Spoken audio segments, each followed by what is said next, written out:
Kita hidup untuk mengenang sejarah, karena sejarah banyak pembelajaran tentang hidup. Mari kita belajar mengenal yang namanya sejarah, karena masih banyak orang yang tidak bisa menempatkan pentingnya sejarah. Sejarah adalah ilmu pengetahuan segala peristiwa atau kejadian yang terjadi di masa lampau, di kehidupan manusia.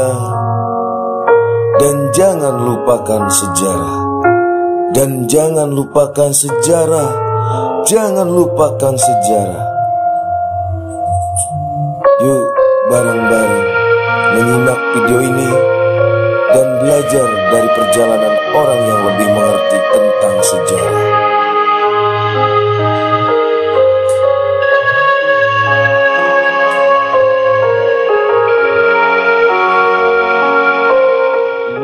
Enggak, maksudnya tuh begini. Kenapa? Ngomongnya yang semua Indonesia ngomong. pas kita apa sih view udah nyampe 100.000 kita bikin challenge dah. Makin sekarang kayak makin punah. Anak muda zaman sekarang momennya tepat dipikir karena tanggal 6 tanggal 9 Agustus tahun 45 Nagasaki Hiroshima. Bojong Tanjung tuh peta. Petanya di Bojong masalah pasar Bojong kan kalau dari sini lewat jembatan. Iya. Pasar Bojong terus ada pos polisi kalau nggak salah, tapi udah nggak ada, udah dibongkar. Nah kalau Tugu ini dulu posnya, pos jaga. Tugu mana, Pak? Ini bulatan tekad yang begini tuh, yang di ujung sini. Posnya di situ kan dulu kan kalau Jepang patroli kan jalan raya. Kalau kita kan udah mojok sih pinggir kali, apalagi ketutup tanggul gili-gili kan gitu. Jadi dibawa ke sini sampai sini sore 15 tuh dari subuh dari Jakarta. Nah setelah nggak lama buka puasa karena waktu itu bulan Ramadan. Iya. Buka puasa. Di sini kan waktu itu kan karena pohon besar-besar kayak hutan jarang jam 5 aja juga udah gelap kan. Lama buka puasa. Jadi istilahnya bapak rombongan dapat nginep 1 malam. Mungkin kalau bapak sih nggak tidur kali ya, bikin apa rapat, bikin konsep segala macam. Nah, Pak Soekarno bawa keluarga kecil, Ibu Fatmawati bawa istri, anaknya Mas Guntur masih bayi, lalu Pak Hatta masih bujang. Nah, waktu itu, jadi dapat nginep 1 malam, bikin rapat, bikin konsep, bikin teks atau apa, selesai. Dijemput balik sama Pak Ahmad Subarjo. Nah, Pak Ahmad Subarjo itu ya golongan ini. golongan tua itu yang Iya, kan dicari nih Soekarno katanya dibawa sama golongan muda. Nah, dicari sama dia kan, ternyata ke Kerawang, ke Rengas Dengklok disusul. Maksudnya mau kasih tahu juga bahwa kita Jepang udah kalah gitu. Jadi dijemput balik lah gitu. Jadi sebelum balik ke Jakarta kita merah putih udah berkibar. Udah ada pokoknya udah kibar, tapi bambu ikat bendera tancap pun kelapa. Kan ada tiang-tiang segitunya masih Jepang masih ada. Masih patroli lah gitu. Nah, beliau datang rombongan, kita anak cucu diungsikan. Mau dipakai rumahnya silakan diungsi. Karena apa? Takut. 1 kan rahasia ya. Nah, 2 takut sama Jepang. Gitu. Akhirnya begitu beliau pada rombongan udah balik, kita balik ke sini gitu.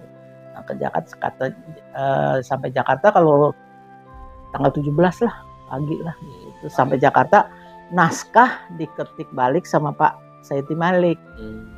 Ada di buku sejarah perpelajaran kita. Terus jam 10 paginya diproklamirkan di Pegangsaan Timur di mana? Proklamasi. jam 10 pagi tanggal tepatnya bulan Ramadan. Bulannya Ramadan, harinya hari Jumat, Jumatnya Jumat Kliwon, ya. Terus tanggalnya 17 kalau di Islam teh apa sih? Apa Nurul Quran apa tuh saya nggak bisa nyebut. Kan 17-nya. Jadi kan hari baik, bulan baik, tanggal baik. Itu udah pilihan. Proklamasi udah. Itu siapa? Yang pemimpin peta waktu itu tahu namanya? Ternyata banyak sih Pak. Maksudnya yang memimpin. Yang bawa Pak Bapak Soekarno ke. Nah itu Pasinggi. Oh, itu ada tulisan Pasinggi itu. Sama Pak Hatta itu tahun 74 ya, tulisan Pak Hatta ya. Iya. Sebentar berpose dengan Dr. Randes Singgi, penculik saya dan almarhum Bung Karno 30 tahun yang lalu ke Rengas Dengklok, suatu sumbangan yang merupakan satu jasa besar bagi terjadinya proklamasi kemerdekaan bangsa dan rakyat Indonesia dan lahirnya negara Pancasila Republik. Kalau Pasingginya fotonya ono no, yang di tengah no, masih kan peta kan seragamnya Jepang. Oh, pakai seragam Jepang. Kan yang didik militernya kan Iya, Jepang. Nah, itu udah tuanya tuh, udah 74 tahun 29 tahun setelah merdeka, udah tua gitu. Itu boleh diambil gitu. Jadi Pasinggi yang itu kan petanya banyak, ada Soekarni, ada banyak sih Pak. Kan ada Pak Sucipto tuh dari Jawa, dari Surabaya, banyak sih. Kalau dari Jawa Barat dan gitu kan gitu. Kita nggak bisa nggak paham nyebutin satu-satu. Iya. Kebetulan yang markasnya ada di Bojong, terus pemuda Kerawang yang menculik si Bapak Soekarno ke sini ya. Iya, bukan pemuda Kerawang, pemuda peta. Peta kan gabungan. Iya. Ada Kerawang, ada Bandung, Jakarta, Bekasi, Surabaya, nyampur. Itulah gabungan. Pokoknya pemuda peta. Kegiatan lagi diculik Pak Soekarno di sini, kegiatan apa aja sih? Kita mana tahu kan, kita suruh keluar. Oh, suruh keluar. Iyalah, nggak boleh lah Pak. Kan rahasia. Rahasia. Iya iyalah, kita kan bukan bagian Dalam gitu. Itu kan rahasia. Kan juga kita nggak tahu yang datang itu siapa. Nggak taunya pas merdeka, oh Bapak yang kemarin datang ke rumah kita jadi presiden kan gitu. Enggak tadinya. Berarti Ibu pas datang tuh Ibu enggak ya? pas ada Bapak Soekarno masih ada. Saya mah belum lahir. belum lahir. Cerita kakek, Kakek. orang tua, paman, kan kita keluarga besar. Iya. Jadi waktu itu saya mah belum lahir. Iya. Kakak-kakak lahir juga masih kecil lah, nggak tahu lah gitu. Cuma cerita orang tua begitu. Jadi begitu rombongan datang kita nggak tahu apa yang jadi. Nah, kan suka banyak nanya setelah merdeka rencana gimana kita kan nggak tahu. Bukan bagian kita kan gitu. Kita cuman tempatnya dikasih pakai buat bikin teks proklamasi gitu aja. Tuh. Pembuatan proklamasi di Sini. Iya. Cuman kan kalau balik lagi sekarang kan sejarah versinya banyak. Iya. Gitu. Banyak Kalau kita sih, kami sih sini cuman ya cerita-cerita keluarga lah. Iya. Cerita real mata yang ada di mata maksudnya. Kalau dia kata orang lain bilang salah ya kita nggak tahu gitu kan. Cuman kita bisa nyambungin lidah doang. Iya. Sebagai penyambung lidah. Iya. Ya. Tapi asli real di mata, bukan lewat buku atau prasasti lain. Asli. Jadi memang nggak lama di sini, cuma 2 hari sih. Hitungannya 2 hari 1 malam. Pak Soekarno. Kan malam keduanya udah balik lagi. Perjalanan sekarang gini aja. Dulu dari Tanjung Pura ke sini jalan masih batu Pak, masih begini. Masih jelek, masih belum ada Batu-batu. Makanya kan katanya Pak Soekarno kan bawa mobilnya itu. Mobil Eropa zaman dulu tuh, kalau ya. panjang-panjang. Iya, Kan dulu rata-rata mobil hitam kan. Iya. Mobil panjang nggak tahu Mercy, Impala apa nggak tahu lain pokoknya mobil sedan hitam panjang aja. Kan mentok. Makanya dijemput pakai Jeep Willys sama Pak Iding. Ada Pak Iding kalau nggak salah dulu Lurah Cibuaya apa tuh dia yang jemput, cuman udah meninggal ya, nggak bisa. Dijemput bawa ke sini, kan jalannya masih batu. Nah, Tanjung Pura ke sini 15 kilo. Kalau orang bilang dari sini balik Jakarta 3-4 jam nyampe, itu bohong. Perjalanan dulu kan jauh Pak. Kenapa?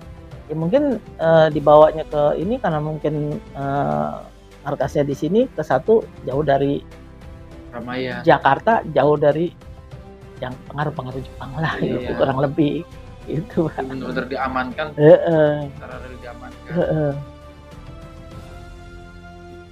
Yang mau tanya lagi?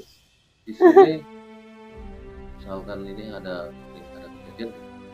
Maksudnya yang aneh-aneh gitu? Iya, aneh-aneh. Oh, enggak sih Pak. Enggak. Kayak misalkan di sini malam-malam ada anu. di sini Enggak lah Pak. Emang keramat. Cuma ini sih kata tamu ya, Iya. kan bener nggak ya, saya nggak tahu. Iya, iya. Atau dia bikin cerita, bukan kita nggak percaya sama orang gitu. Kalau tamu sih banyak. Kalau mau yang bawa yang indigo. Kalau dulu kan indra keenam ya, kalau Iya, sekarang kan indigo indigo. disebut. Mungkin bisa. Lihat. Kalau buat katanya misalnya ada orang lalu lalang rasanya ini jatuh, rame, enggak sih Pak. Kita Kayak malah ada, iya, enggak sih. Walaupun kita di sini tiap hari juga enggak pernah, ngerasain apa. enggak. Cuma lebih aman, lebih tenang, ya. Iya. Lebih tenang. Ya masuk ke sini saya juga Jadi lebih aman, lebih tenang lah gitu. Walaupun di kampung gini gitu kita enggak gitu sih. Kalau buat yang aneh-aneh tanda kutip sih enggak ya Pak. Kalau kami ya, keluarga itu enggak. Apalagi yang namanya ketemu Pak Soekarno enggak gampang. Iya. Enggak gampang Pak. Yuk, Kalau bukan setelah kemerdekaan, Pak Soekarno pernah berkunjung ke keluarga ibu, Pak? Sebetulnya waktu itu tahun 60 mau ada acara catur pertama apa tuh di Ketalaya apa sana tuh. Cuman waktu itu karena kan di sini udah siap-siap nih, anak sekolah kan banyak menyambut ya. Cuman waktu itu karena pas datangnya harinya Jumat sampai di Kerawang, kan mau sholat Jumat dulu. Sholat Jumat dulu di Masjid Agung nggak salah. Kan sholat kan bisa makan hampir kurang lebih 1 jam lah ya, kurang lebih gitu. Nah akhirnya kesini kesorean. Akhirnya nggak jadi mampir sini, langsung ke acara sana. Abis banjir tuh, Soekarno ini sini. Terus yang datang ibu tuh fotonya tuh. Ini yang pinggir tuh sama si kakek. Itu Bupati Kerawang tuh, Husni siapa mah tuh? Nggak lupa lagi alamat namanya. Nah datang ibu yang datang tuh, tahun 3 nengok lagi gitu. Ya Nah, maksudnya setelah kemerdekaan kan bikinan proklamasi kan di sini. Iya. Terus setelah kemerdekaan apakah pernah ada dikunjungi? Kan gini, Atau- gini. Setelah merdeka kan banyak urusan yang harus dirapiin. Iya. Nah gitu. Waktu itu sekalian mau mampir, akhirnya nggak jadi sih, karena waktu. Bukannya Pak Soekarno nggak mau mampir, cuma Waktunya. Jadi lebih baik acara dulu di sana, terus mungkin udah ditunggu sama orang. Nah kalau di sini anak-anak sekolah udah siap-siap sih menyambut lah ceritanya gitu. Akhirnya nggak jadi mampir gitu, karena kalau dari pihak udah diam-diam. iya. Karena kan di pihak apa sih golongan tua kan banyak tuh, kan Iya. pro kontra biasa lah. Kamarnya itu karena sejarah adalah Dari mana? 71 Indonesia. Mana? Penghargaan stiker ada?